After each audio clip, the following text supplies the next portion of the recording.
Hey guys, what is up? Let's see. Just gonna try to tag a few people in here.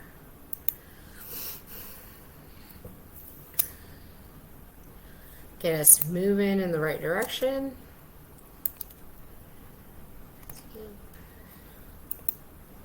Here we go. Let's see what's going on, guys.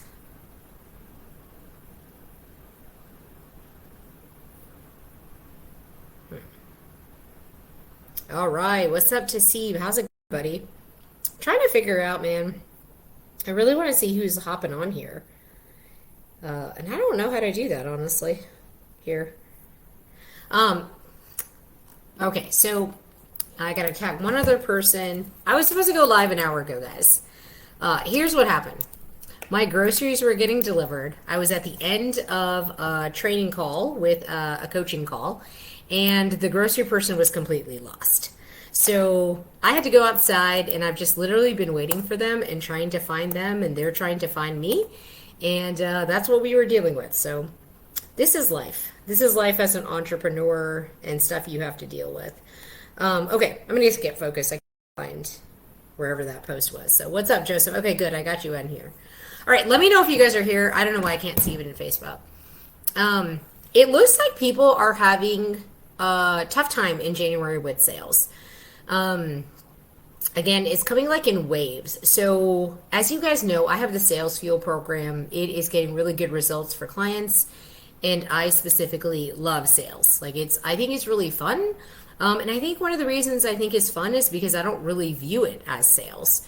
So I wanted to hop on here and get to talking, get to giving you some tips that are really palpable that you can take with you and start applying it. So, have you guys heard the statement that 80% of entrepreneurship really comes down to mindset? What's up to Steve? I love your energy, man. Nobody can stop your energy. So let me know if you've heard that quote before.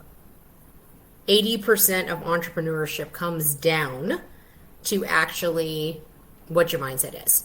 So this is the big trick I have for you is that the same is true for sales. So there's one thing that you can do to just get started in the right direction. Hey Ben, what's going on? Nice to see you, buddy. It's been a minute. Yes, you've heard it as well. Okay. First thing you need to do is clear your mind of leftover negative energy. And so what I mean by that is you've got to if any of you guys have played sports, right? When you're about to start a game against the competition, you've got to leave the dirty laundry in your head at the door. So this is how that comes up. It's not just the needy energy of, I really, really need to make this sale because it would help my cash flow situation. I really need to make this sale so I can pay off my credit card in time. I really need to make this sale so I can stay in a mastermind that I'm in. It's not just that. That's the common ones. But the other ones are, am I really good at what I'm doing? Are my clients really getting the results that I had promised? I think everything is going well. They seem like they love it, but this one person was a little bit upset. Right, so to see good questions, so get rid of leftover negative energy. Here's what a lot of people do. They will say, okay, cool, I'm not thinking about that anymore. I'm not focused on that. But it doesn't mean the negative feeling and that belief actually left your body. So there's a couple ways you need to actually purge it out of you. So one way is to journal. Sometimes that's not enough though. The other way is to actually feel what has got you all twisted. So if you feel in that mode of questioning if your program's working because some random dude, I'm trying to come up with a name who I don't know anybody, maybe John. John was upset last week because one thing was off and he questioned you on your program, and then you've got that spinning. Even though your other 8 clients are really happy, they're getting results, it's like you can have that negative sentiment override where you look for what's negative in life. That will then feed it back to you. So what I don't want you to do, don't get constructive criticism or feedback on your program and just the day to day of what it's like to take care of clients, don't get that in the way of what your belief is that you are out here serving people, helping them advance their business. You see what I'm saying? You have to know that without a figment of doubt. And if you need some help with that belief stuff, I did a live on this last night.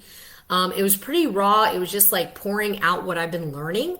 But I think it's really effective. So if you're having any of those like entrepreneurial rut phases or you've gotten to success really quickly, that would be a great live for you to check out. Let me say what's up to my girl, Lisa. Hey, Lisa Hernandez, my friend from the SCAD days. Look at where we are now. So yeah, so you want to stop that current feedback loop.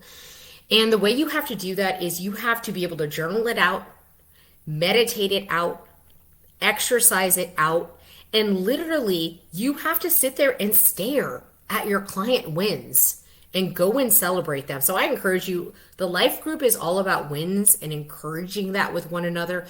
If you are feeling that mental rut, because again, that guy John was like a little bit upset about something, come share a win in here of what a client that was really excited about you. Okay? Hey, Felicia, nice to have you. Let me know if this is hitting home, guys. This is one of those insidious things that will seem like it's not affecting you, will seem like it doesn't bother you, but somewhere in your mind, it's starting to create holes. It's poking holes.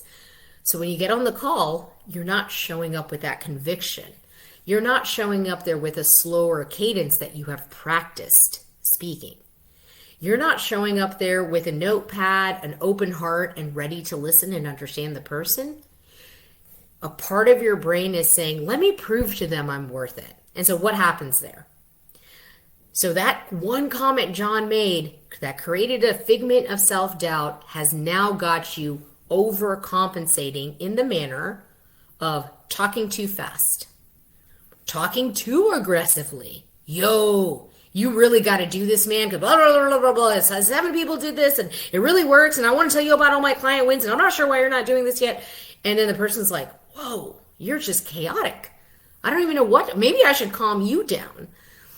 And so you turn into this neediness of like, you need some validation from this SS now.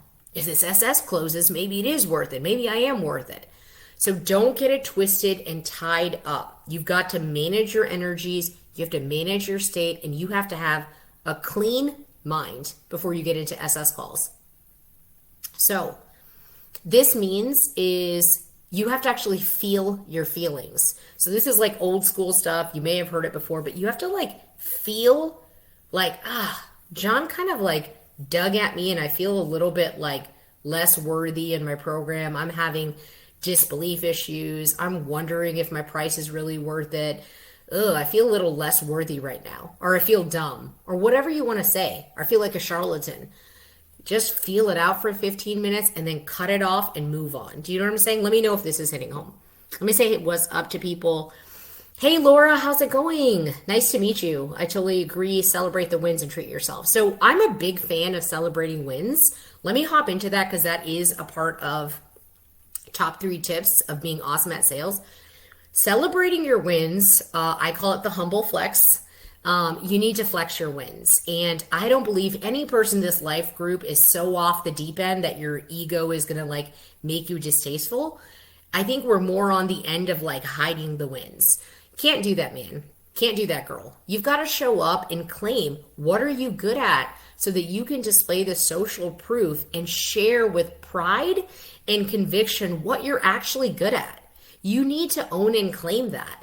And what that does is what gets celebrated gets replicated. So I'll repeat that again. What gets celebrated gets replicated.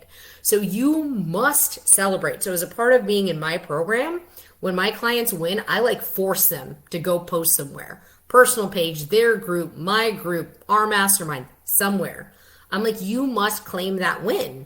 And they don't want to. They're like, oh, well, I'll see. Like that. Some of them don't want the attention. And I'm like, this isn't about you.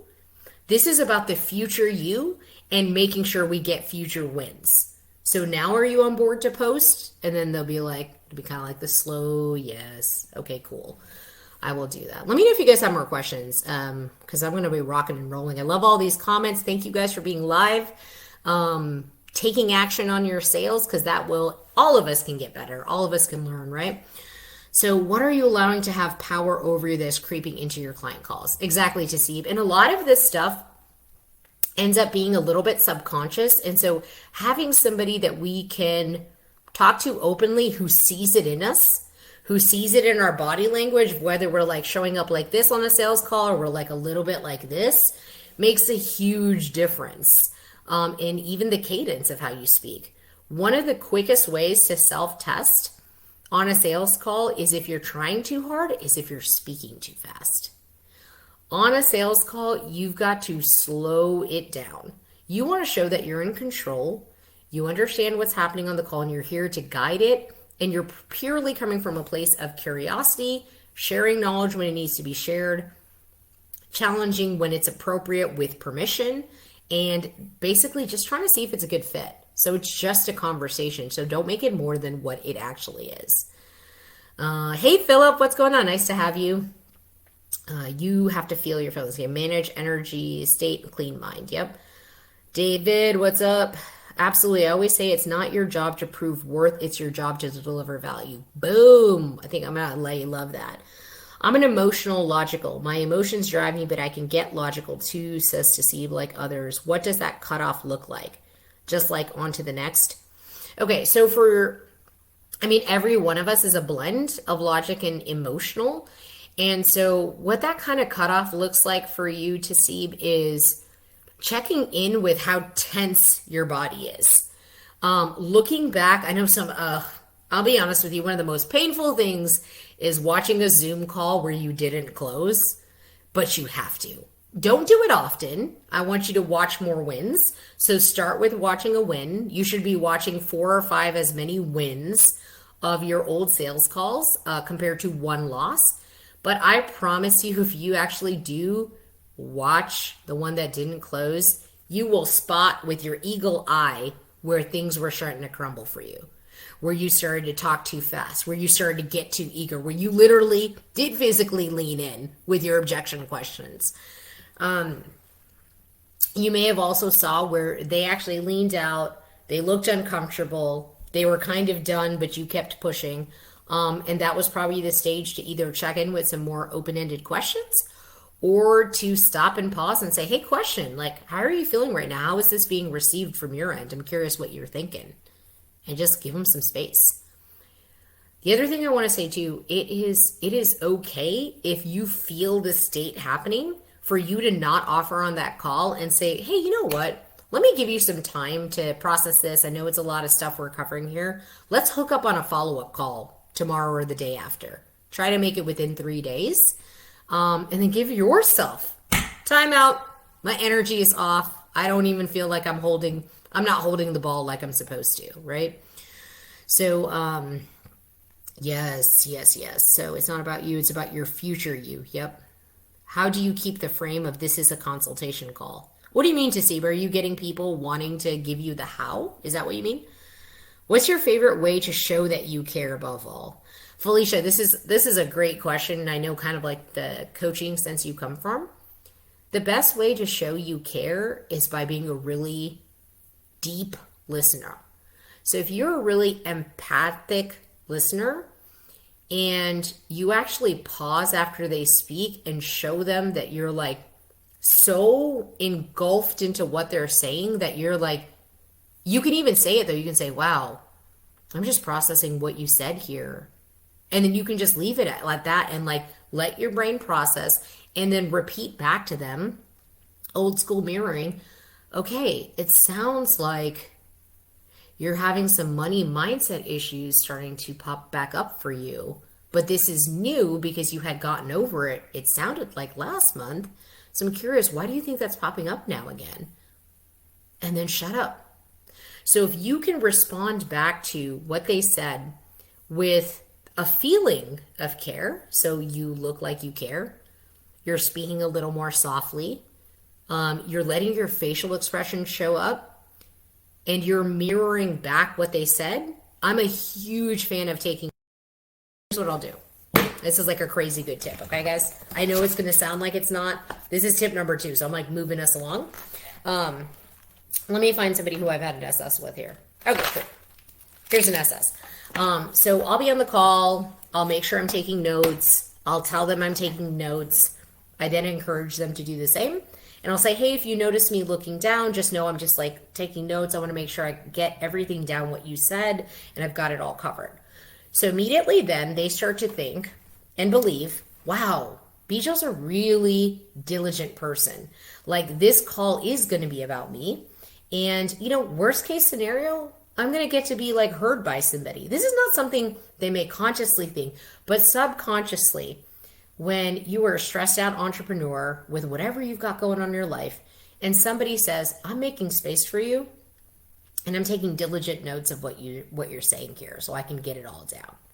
How would that make you feel? So that's a lot of the things you've got to think about is treating other people the way that they'd like to be treated and treating other people the way you would like to be treated. Both those things. So I do that, and then this is my money move. So this is like tip number 2. And then Felicia gave me a great prompt to this. I'll take the notes, like as we know, but I tell them, hey, I'm going to be taking notes. So in case you see me looking down, so in case I lose eye contact with them, I've pre-framed it that we lost eye contact for a second. I'm writing stuff down. This also allows me to take a breath and like process what they're saying while I look like I'm busy writing and be like, what did that really mean? They said this, but what was the feeling behind it? Should I have asked another question? Should I just pause? Should I say something like, oof, that sounds tough? Or do I say, wow, tell me, oh, of course my laptop's about to die. Hold on.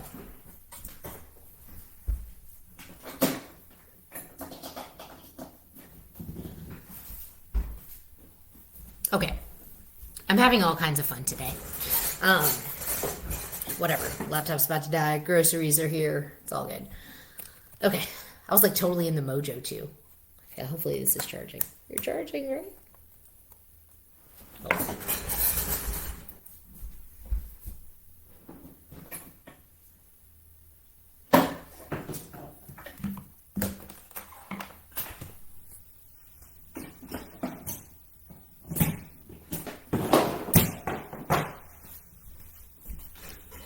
All right.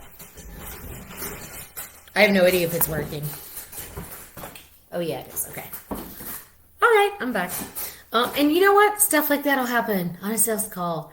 Right before you're about to give the number, you'll be like, oh my God, my laptop's about to die. It's okay. Just run with it. It's cool.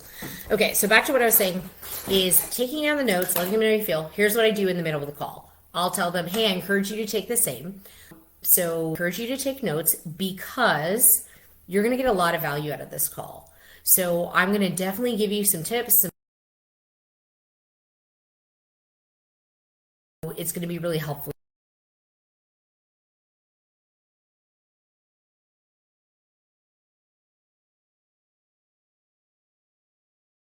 To taking notes for you. I have got you. Do you? Yes. Yeah. Yes. Why wouldn't they say yes? I just told them I am committing. I love authentic visual. I don't think there's an inauthentic visual. 2/3 of the way through, when they're starting to do the like, oh, this is such a trend, I didn't really get it. Then I understood because it's too close to me. So in the middle of the call, about halfway to, I don't really need this. Why should I spend money on this thing? And you're like, really? Come on. Like, you already pinned you down. Say, listen, I took all these notes talking about. Here are the things you're looking at. 1, you are sick and tired of being stuck at your revenue plateau, right? When are we going to get past those 60K months? Aren't you tired of being stuck there while you're watching other people hit the 80K, 100K? You know you're supposed to be there. 2, your profit margins suck. They're dismal. You're at 15%. Why? Why is that like that? Well, we need to figure it out. We need to get up in there into your pricing, look at it with the profit algorithm so we can get you the right profit that you deserve. Are you not doing these people a service? Are you not worth it? And then they're like, yeah. Right? And then the third point, listen, your wife, Kathy, is kill you if you don't find a better way that you can stop working as much as you've been working and you're focused on your efforts of what you're doing. So that means dialing in your sales. You need to understand why the sales aren't closing. Why are you getting these great leads in? Because you're awesome at organic marketing, but obviously you suck at the sales piece because you're closing at 30% at a low ticket price. Why is that? So when I flash them the notes, something concrete, something logical. First of all, it's like a crap ton of notes, and that's just one person, right? Let me see who else I did. Nah, that guy wasn't that interested in. Oh, this guy. So here. So I'm him. Anyways, so I do that, and they get this impression of, I knew she was listening to me, and I felt listened to, but now I see it. So you see I'm double downing on the sauce. So I'm not just talking the talk. I'm listening to you. You feel like I'm listening to you. I also wrote it down, and now I'm spitting fire back at you. So what this does, it's not actually, I'm no longer in the challenge boat. They now trust me to know that I care about them because I took the time to hear them. I took the time to write everything down. I didn't put them on this like pressure boat of like, are you meeting my application needs? Like, I don't put all that front up. Like, I know by the end whether they're in or out and whether they fit or don't. And I mostly know it by the application. So, fellow, oh, the suspense. I should bring my Lucky Charms up here. You have to hop off for a call. Okay, Laura, you can always watch the replay later if you get a chance to, because I'm going to be covering tip number 3. So, guys, I was going to let you guys know, I did a really awesome video on 60% close rate. So if you would like that training, drop 60% in the comment of the how. I've gotten some feedback from people on it, and they said it was bomb. So I'm doing this thing now and being totally transparent because that's how I am. I'm giving not just what the what is. And I know that that is controversial and not what's coached. I really don't care. There is a ton more to talk about, a ton more that I could teach, a ton more I can share. And there is so much more that goes into really, really being able to help somebody that giving away these nuggets actually feels really good to me.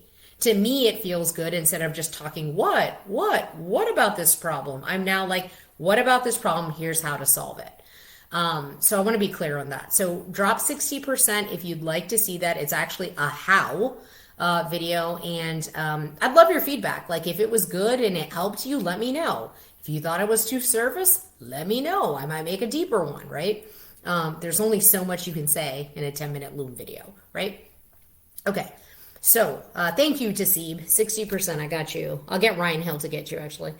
Just repeating back what they told you through the questions you ask. Yep, exactly, Tasib. It's as simple as that. It's just called mirroring. It's just called mirroring. It's been around forever. Chris Voss teaches a ton on it. The only problem is our eagerness into get the close can make us rush a conversation that shouldn't be rushed. So here's what I do. I let the person basically ask me for the offer. I'll be awkward as hell at the end. I mean, ask like Ben. Ask people who've been my clients on here. I'll just be like this, staring into the Zoom, and then they'll be like, so what do we do from here? You know, and then I'm like, oh, okay, cool. They want to hear about something. And then I'll say, wait a second. Let me understand where you're at, right? So, yeah, don't be afraid to be quiet, awkward, or silent. Shutting up is the number one key to making a sale, and talking slower. So many people talk too fast because you're nervous. Okay. So the number 3 thing to being a salesperson too is, and I think this one's going to like throw you guys on your head, is knowing when not to sell to somebody. I know this is going to like blow your mind. You really have to have so much control. Like pretend you're like Serena Williams playing tennis. I don't know why she came to mind, but I don't know. I guess I like tennis. She's a woman. She seems powerful. Um, Ben's like 100% you did it. Yeah, I do this like weird stare into the camera and I just sit there. It's very effective actually. Um, so Serena Williams decides sometimes not to swing. She decides sometimes it's not worth running to get the shot. And you think about that kind of scenario and why. It's because that shot is out of range and it doesn't serve her energy to do so. Same thing with sales. You will feel so much more ignited on the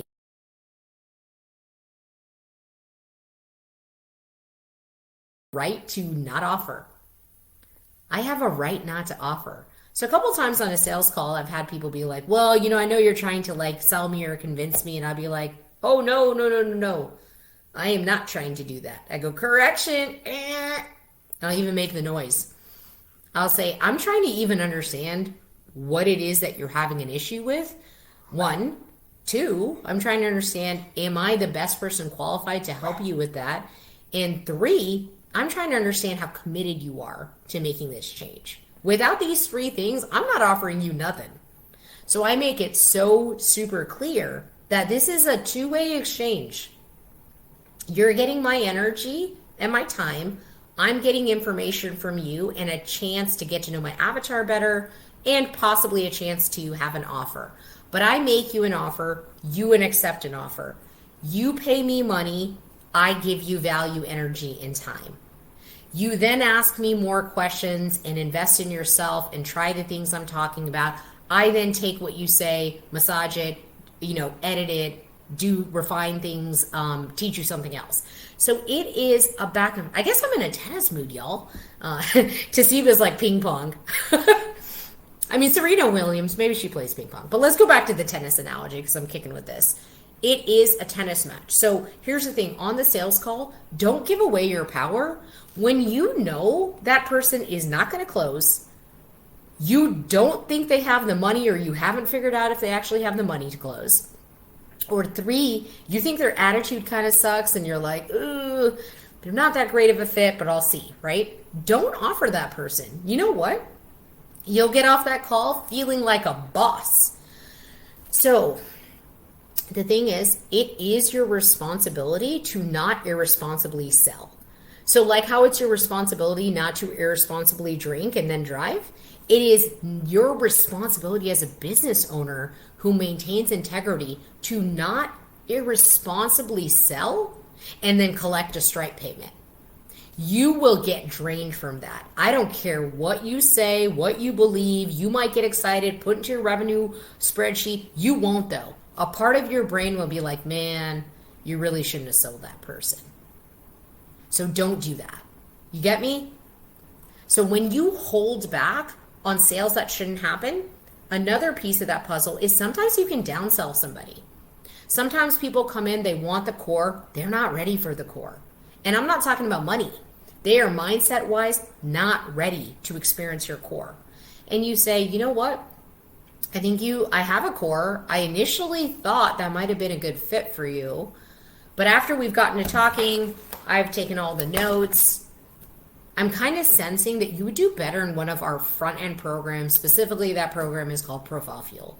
Is that something you'd be interested in hearing about? And they'd be like, yes. And you'd be like, oh, okay, cool. Okay, so Profile Fuel, the pieces it does cover from the core are XYZ. It is actually 6 weeks rather than the other one that's longer, but I think that's the right fit for you. What we want to do for you is to like get you in, get you going, and get you some traction, right? We want to do this as fast as we can, but we need a little time for you to be able to learn the things, try it, and then us course correct. Does that make sense? Yeah, makes sense. Okay, cool. You see how you're getting buy-in here? The moment you downsell someone, I want you to say it. I don't want you to do the thing, well, our first end would be perfect for you. You could do that, but it has less leverage. You don't sound like a trusted advisor. You sound a little bit more like a salesperson. But when you say, I was thinking about you for our core when you initially applied, but now given everything I've learned about you on this call, really think you'd be a better fit for one of our front-end products called Profile Fuel. Would you be interested in hearing about that? Again, I framed it up. I thought you were here, but you're actually here. So I am responsibly driving our sales conversation with where you need to be. Do I have your permission to talk to you about another part of the program, another part of my offer stack? Works brilliance, works wonders. So, okay, that's just a snippet of my sales wisdom. I've got a whole program called Sales Fuel. If you'd like to talk about it, hit me up. Like I said, sales is a conversation for me. It is no high pressure. That's not how I function. That's not how I work. I'm actually probably low pressure. I end up saying stuff like, if you don't want this, I don't want this for you. Straight up, and I don't. I do not want a client who doesn't want it more than me or doesn't want it super bad because I can't do anything with that. We're playing tennis together. If they're like, nah, I don't feel like hitting the ball today, I'll be like, well, that sucks. You want me to go play on that one like board where you're supposed to like hit by yourself? It's super boring. That drains me. So I don't want that as a client. All right, cool. So let me know, guys, if anybody else wants the 60% training video. It's about 10 minutes. It's pretty bomb. Ryan Hill and my team will hook you up with it if you guys want it. But please do give me feedback. Let me know how this live hit you. What are you taking away from this? What are you taking away from this? So it is your responsibility to not irresponsibly sell. That's right to see. You quoted that way nicer than I said it. I'm just going to borrow your quote of me because that sounds good. Offer stack. Yes, Philip, I have 4 offers now. So I have a like legit offer stack. It's really cool. It's a lot of fun. They're like children. I like them all for different reasons. And it seems like when one's having a problem in that specific offer stack, all the people are, and then you just kind of got to find your way through. Ruthie, what's up, honey? Nice to see you. Okay, cool. So I'm going to try to recap what I said, because, that's what you're supposed to do on lives. Sometimes I go down the rabbit hole and get so interested in comments because I want to meet you guys where you're at. So while I'm recapping, if you have some additional questions, hit me up. Happy to break it down for you. Go back through the 3 things. The number one thing that it comes to one of the tips to be your best saleswoman or salesman is you need to make sure you have a clean mind as you're entering the call. So if you have felt deflated, if you're feeling a sense of insecurity, if you're feeling a lack of belief, if you just got criticized on your program by a client, have to first flush out the pipes, flush out that energy and get it out there. Methods of doing this are by journaling, by meditating, by working out, by feeling your feelings completely through, and by talking to a trusted partner and saying, man, I'm just really hung up on how this went. If you sense yourself tensing up on the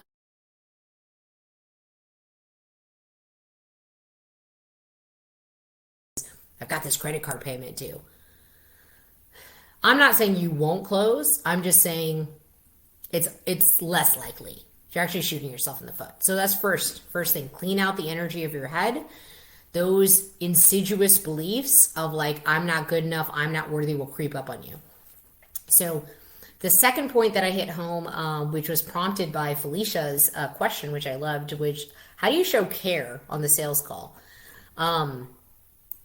In order to sell, you've got to be able to emotionally drive the person to want to work with you. And the best way to absolutely do that is to actually listen to them very deeply. In this world that we're in right now, it seems like no one's listening to anybody and everyone's just posting and everyone's like me. And so taking notes and saying, hey, I'm going to take a bunch of notes on today.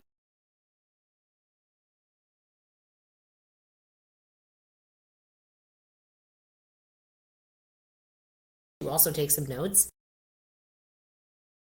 Today's call, I really want to understand what you're saying. Really want to understand where you're coming from. So if you see me looking down, I want you to know what I'm doing. And I'd also love for you to say the yes. So now they've made a commitment to me that I'm going to take notes. They're making a commitment to me that I'm going to take in and be the student to the stuff that you're teaching me. So we're already starting this relationship. We're establishing that.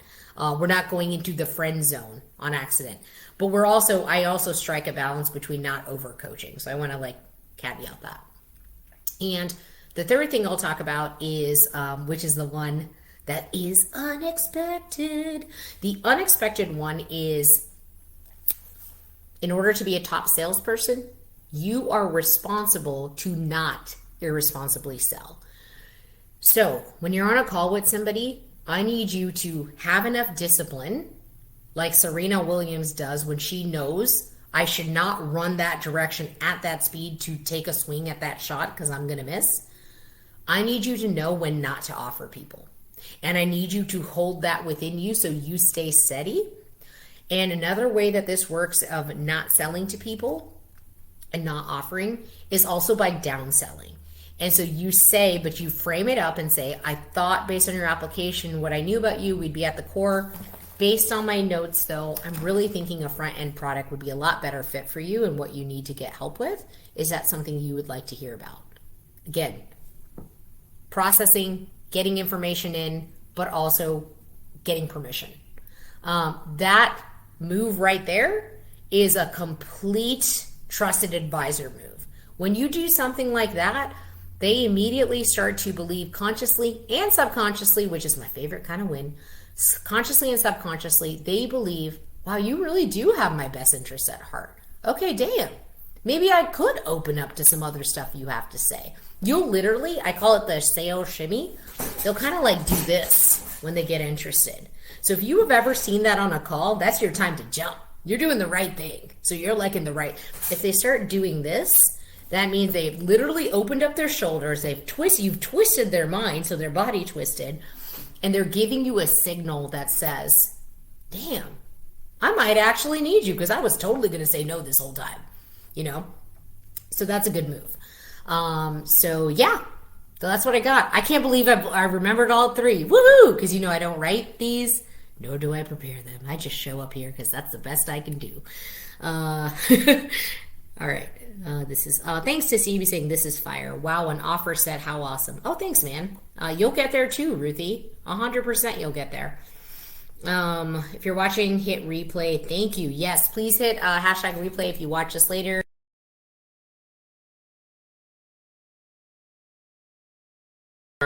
So Ruthie,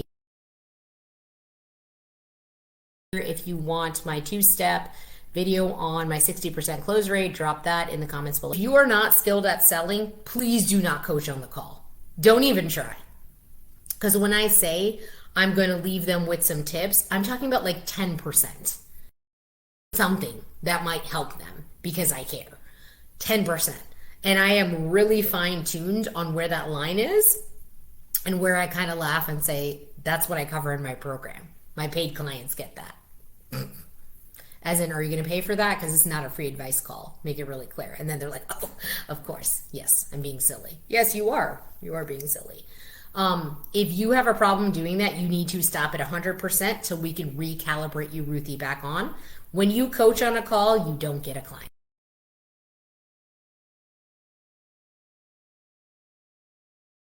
A sales call, no client. Okay? Coaching on a call equals no cash. I'm trying to find some kind of C alliteration. I'm just trying to drive home. You cannot do that. Coaching is a comfort zone, so you start to look at them like,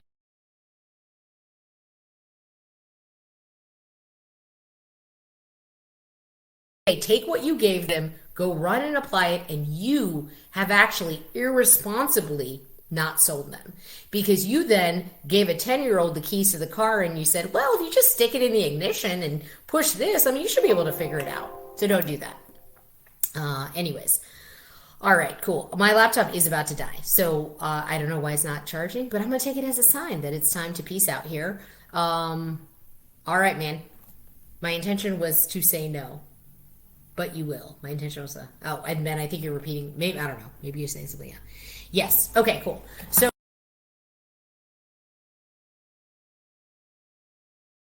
other people tagged in here from the life group and tell them to come watch this.